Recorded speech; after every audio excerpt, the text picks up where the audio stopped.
1424 once again with NASCAR 08. And in this episode of our season with David Rubin's 00 Domino's Toyota Camry, we're going to be completing race 4 of 36, which is going to take place at Atlanta Motor Speedway for the Cobalt Tools 500. In the last episode, we raced at Las Vegas Motor Speedway for a just enormous pile of chaos, because Las Vegas is very, very fucked up in this game. It really is. And NASCAR 09, they fixed a few things, but they didn't fix it all the way.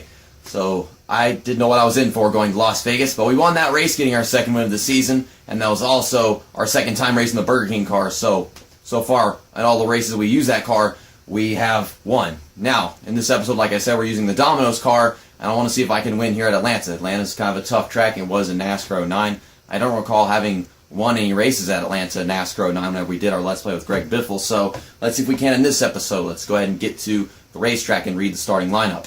Apparently the track record is 28.074, and that was set by the Invisible Man, a driver that does apparently not exist. Michael Waltrip, my teammate, who is 4th place in the point standings right now, if I'm correct, I think, or maybe it's 6th, something like that. He's going to be starting on the pole. Tony Stewart, who's been my main competition most of the time, and actually got a DNF in the last race, which really sucked. He's starting in 2nd. Bobby Labonte 3rd, Dale Earnhardt Jr. 4th, Elliott Sadler in 5th, David Gilliland 6th, Kurt Busch 2nd, Ryan Newman 8th, Matt Kenseth 9th, and Kyle Busch is going to be starting in 10th. That is the top 10. Let's get this show on the road. From the tail of the field.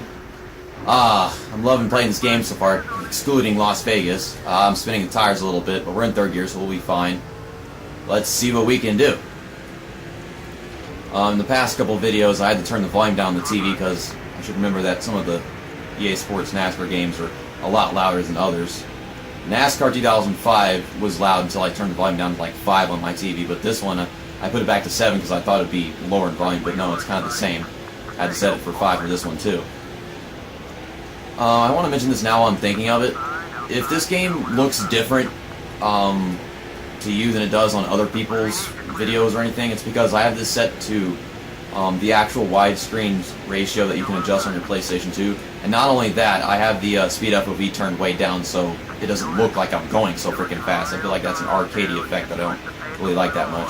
I've been trying to get past Paul Menard, but he's a dipshit, so he ain't letting me around him one bit. Oh my goodness. There's freaking John Wood in the catch-up car, who was doing well in the last race because of where his pit stall is in this game. I feel like that's the only reason why. Okay, we're going to get a little slingshot on Paul Menard here. Finally into 34th place after completing 2 laps, or 33rd place, something like that. We're doing good. Oh, what the hell, Truex? I was there. I was totally there. Golly. Your spotter sucks. Roasted. Roasted. I love this paint scheme. I love the Burger King one more, but I totally feel like this paint scheme suits the track more. Here's Jeff Gordon, who's once again not having a good race because apparently this game just can't decide which drivers are good and bad. They just put them wherever they want to. I mean, John Wood's not doing well in this race. In the last one, he was up front. I don't know how he was doing before pit stops happening, but I know because of pit stops he had to be in the lead and shit. Hopefully Tony Stewart's got things under control in this race, because, I mean, even if I'm competing with him for the championship, I'd like for him to do well. He's my favorite driver. Sterling Marlin is rubbing his stupid ass all over my face. You deserve that. And, well, you didn't deserve that, but god damn it, get your ass off of my face. I'm not in the mood for Domino's right now. I know I'm driving the Domino's car, but I don't want to play Domino's. I want to play the racing game. Okay, let's get a better look at this. I tried going to the outside because he wouldn't stop it, and then he came across my front bumper and, well, good God, I killed him!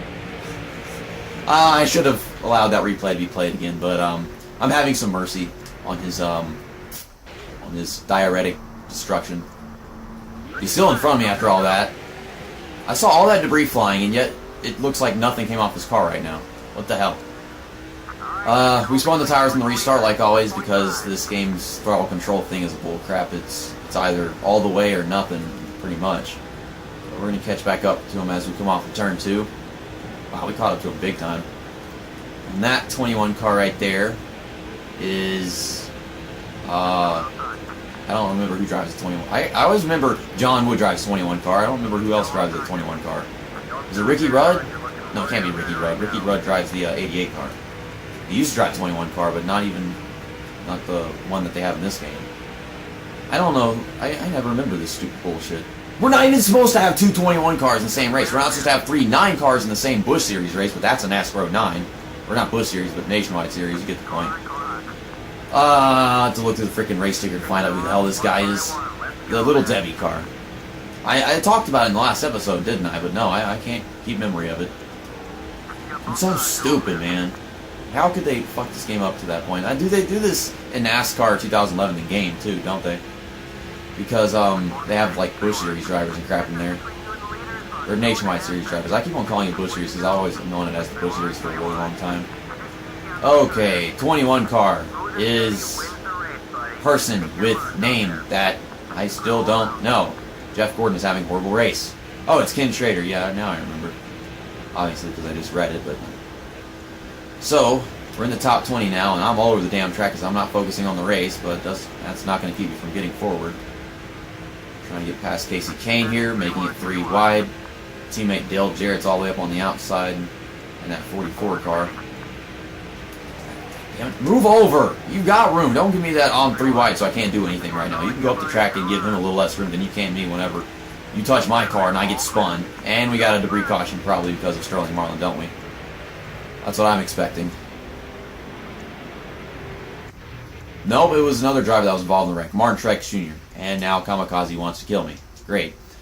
Are we going to take pit stops now? I'm going to wait to find out. I don't see them pulling off the track. I don't think that we're exactly halfway yet. Yeah, they're not pitting. Okay, well, we're going to pit in just a few laps. I know that for sure. Okay, we didn't spin the tires that time, but apparently my car still just held up everybody behind me and could keep up with the guys in front of me. I don't know how not to spin the tires and to have a decent restart. Like, how do you make the car go without spinning the tires? That's how stupid this is. The sensitivity is just screwed up. I mean, I have my sensitivity down on my controller for like the steering and stuff. You can see how it moves. That's the sensitivity I have set to. But that it does get affected by the it also affects like the pressure sensitivity of the X button or the R2 button, whatever you use for the throttle. And it's stupid because you can't exactly control the throttle. The throttle. So it's not exactly throttle control. It's throttle out of control. That's what we'll call it. I am driving on the apron because I had a horrible injury to turn 1. Oh my god, these damn AI. It's freaking Gran Turismo right now. They act like I don't exist. Gran Turismo's AI is shit. Oh my god, 1,000 debris cautions all because I killed Sterling Marlin. How am I going to do an LP with Sterling Marlin in NASCAR 2005 in a couple of years if I'm over here killing him? So this time it's not Sterling Marlin. Maybe it's Martin Truex Jr. again. Yep, it's Truex again. He's dropping parts of his body all over the place. We were like 3 laps before the halfway. Now they're wanting us to pit. AI are still not pitting, so I'm not going to pit until they do. And that's how it's going to be. I find it interesting my car is still in perfect condition after all this. Okay, did a little bit better that time, but the guys in front of me still got away, and I could see Jay Gilly closing in on me at the start. All the guys behind me got a bad restart, and all the guys in front of me got a good restart. I got a mediocre restart. I don't like the restarts and starts in NASCAR 08 and 09. I like the concept that they finally added with, you don't spin your tires and crap so you can get a job well done, but sensitivity of throttle is just a problem. I'm guessing people are going to start pitting in the next couple of laps. Now I'm going to go down probably lap 13 or 14. I'm going to pass Mark Martin right here going into... Never mind, he pulled in front of me. Could have gotten dumped in that situation. I see Elliott Sadler up there in his Siemens car. Siemens Dodge. 3 wide, 2 passes into turn 3. Yeah. Nope. It looks like they're going up pit road, but then they don't. I swear, in the earlier EA Sports games, whenever they looked like they're about to pit, they went down pit road. They didn't pretend and then not pit until like the next lap. They do this in NASCAR 15, I noticed it. They'll pretend they're going down pit road, they'll go all the way down to the bottom of the track, and then they won't pit until a whole lap later. I don't know if they're just using a whole freaking lap just so they can get to the bottom and be ready next time around or what. Somehow my tires are in the green but my fuel is in the orange. I could have sworn I'd used my tires a ton already in this race. Still not going down pit road yet. This time by, we are halfway done with the race. I'm trying to get underneath Ryan Newman, but he's being Ryan Newman and not getting out of the way. Not surprising with that. Okay. He gave me room this time going in the corner at the right time. Dylan Hart Jr. still in the top 10. We're pushing Elliott Sadler forward a bit. Sadly, Michael Waltrip is falling out of the top 5 and all that crap. Ah, God dang it. The car didn't want to start turning in turn 3 that time. There's Tony Stewart and Elliott Sadler and David Gilliland. They all look like they're going to pit, but then they don't. What the hell is going on? Stop looking like you're going to pit, and then make every commentary that I make about you turn into just bullshit and lies. If you look like you're going to pit, go down pit road. You're hurting my soul. Stop it. I'm triggered. I'm triggered by this stupidity. I can't commentate well with these lies. Oh, the drama. It's real. Going down pit road now. Yay! So that's whenever they get off the track. I thought they waited until like the white line right there. There those guys go. We're in the top 5. Oh, okay. Bye, Ryan Newman. Have a nice day. I don't know how that happened. I mean, he was going like 165, probably just like me, and all of a sudden he was going 180. And that happened at California, and I was just mind blown. That was 84 car, AJ Allmendinger. That happened to him whenever we were racing at California earlier this week. We're gonna go down pit road with these guys. Okay, get it down to 70 miles an hour. Okay, really good pit road entry that time. I tapped the brakes just a little bit to slow down the car, and it drops down like 5, maybe 10 miles per hour. It's just ridiculous. Okay, the car setup is fine. We don't really have any damage that I can see, in my opinion, so we're not gonna bother repairing any. So, we have a good pit stop. Yeah, you can look around and watch the pit stop happen. I hate how they don't have the bird's eye view thing where you can see them moving around the car and stuff. I hate how they took that out. I love that. And then they just have it in the cockpit. I don't know why. And they have it as we exit the road for some reason. I don't know. Okay. Let's try not to spin the tires or whatever as we get on the track. Gotta turn right, gotta turn left, gotta not hit Dale Jarrett, trying not to. God damn. I gotta get up to speed just like everybody else, but it's not possible because of my sensitivity. Can't fix that. Okay, we're in 15th coming off pit road. Well, we're gonna pass Dale Jarrett because they're just sitting at the bottom of the track right now. I don't think we're gonna be able to pass Kyle Petty going into turn 3 though. Watch, they're gonna just freaking take off all because they're stupid, darn pit stop rubber banding nonsense. I hate that. Hopefully it doesn't happen like it did with AJ Allmendinger again. That was ridiculous. I think we're past it now, but I don't know. Yeah, I don't think the rubber banding is going to happen now. We're a lap down because apparently someone hasn't... We still have people pitting or something. I'm kind of confused by that. How much longer can they stay out? Oh, okay, it was Jamie McMurray. Said he was the leader, but I don't get why he's taking so freaking long. Last damn person pit. One guy going up the road alone. Oh, we're not even in the top 10 right now. And we climbed away to the top 10, but I guess our pit crew lost us some time. And me trying to exit pit road not being that much of a success probably also lost me time. There's Jimmy Johnson, who tried to kill me in California. Not forgetting that. That was absolutely insane. People say like, "Oh, you're the one that came up on him." I came up on him because my car was tight, and he didn't even move over. You already saw my car getting tight, but he just stayed there and pressed against my right quarter panel. It's bad enough they come down on you and going to the corners half the time, but I don't know. Whether or not it's my fault, I'm still blaming him because I'm an asshole, so it's justified.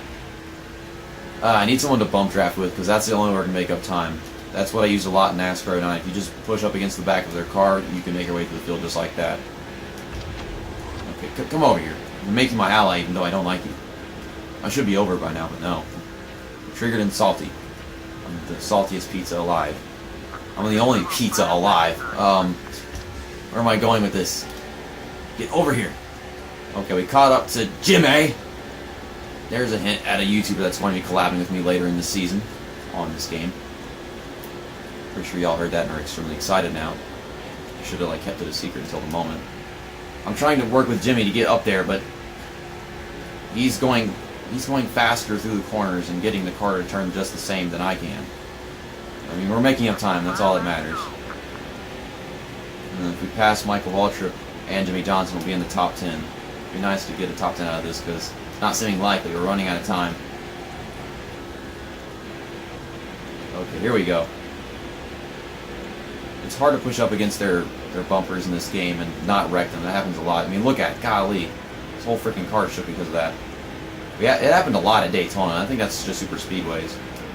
No! Keep it straight, Jimmy. God damn it.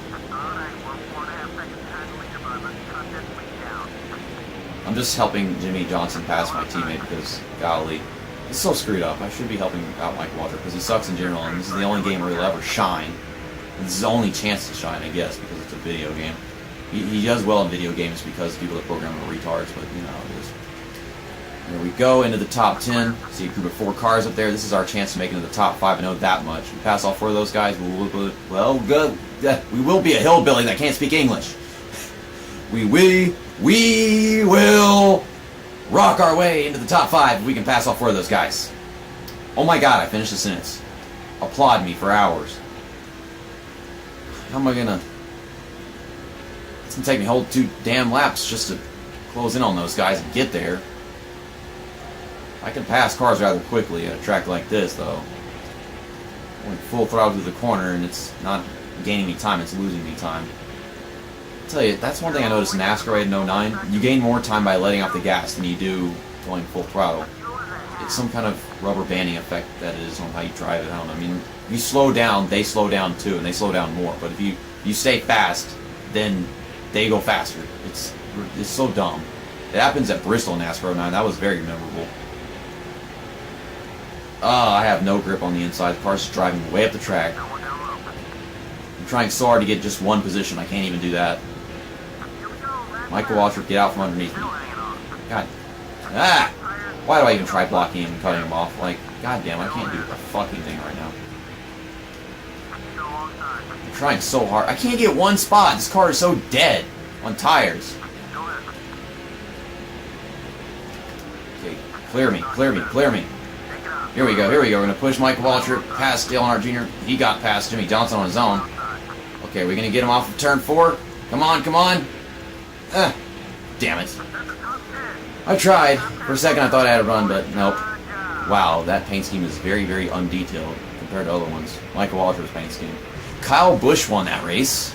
After starting in 10th place, he led 7 laps. Bobby Labonte started in 3rd, finished in 2nd. He was in the lead for a while. He led 9 laps. Tony Stewart started 2nd and finished in 3rd. He led 3 laps, so nice to see him back in the swing of things. Tony Raines, of all drivers, started 15th, finished in 4th. Ryan Newman started 8th and finished in 5th. Kurt Busch started 7th and finished in 6th. Elliott Sadler started 5th and finished in 7th. Michael Waltrip started on pole and finished in 8th.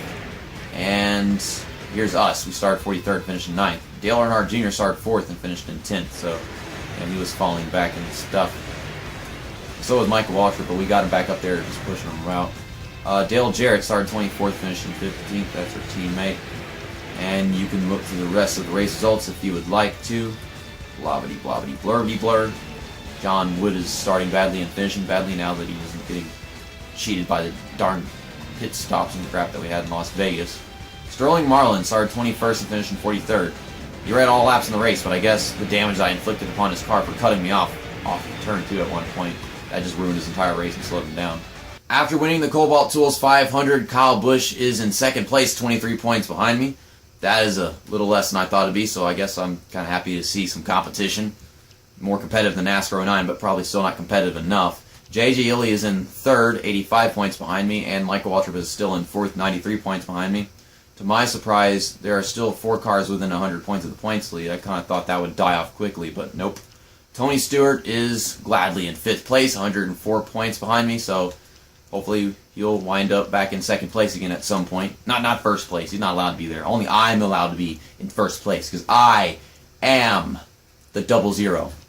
I don't know what I'm saying. Robbie Gordon is in 6th place, 134 points back. Bobby Labonte 7th, 151 points back.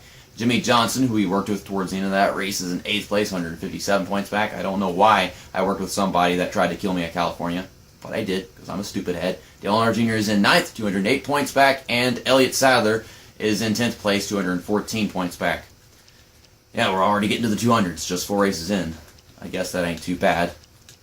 I don't remember how exactly NASCAR 09 went for the points, because that was like almost a year ago. It was over a year ago. And Dale Jarrett moved up a good bit in the points. I remember him being like 40th or something, and now he's only in 35th.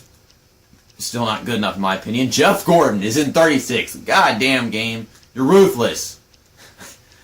Oh my god. Nice to see that we don't have any fancy drivers competing. I think that's the case. This is the first time I played a NASCAR game in ages where fancy drivers haven't competed. I mean, I think the last time it was NASCAR 2001 because they don't have fancy drivers, but most of the time it's always fancy drivers finishing up the field. I'll see you guys next time on Monday for the Food City 500 at Bristol Motor Speedway. That is going to be the early season day race, race 5 of 36. The Bristol races in NASCAR 09 were really freaking easy. I don't know how they're going to be in this game. They were easy in NASCAR 2005 for some reason. Of course, I choked away the first one. That was not forgettable whatsoever. I lost to a fancy driver. There are no fancy drivers in the seat, so I don't have to worry about that in this one. And then next thing I know, I'm going to be losing to freaking John Wood, of course. See you next time. That's that, and episode over.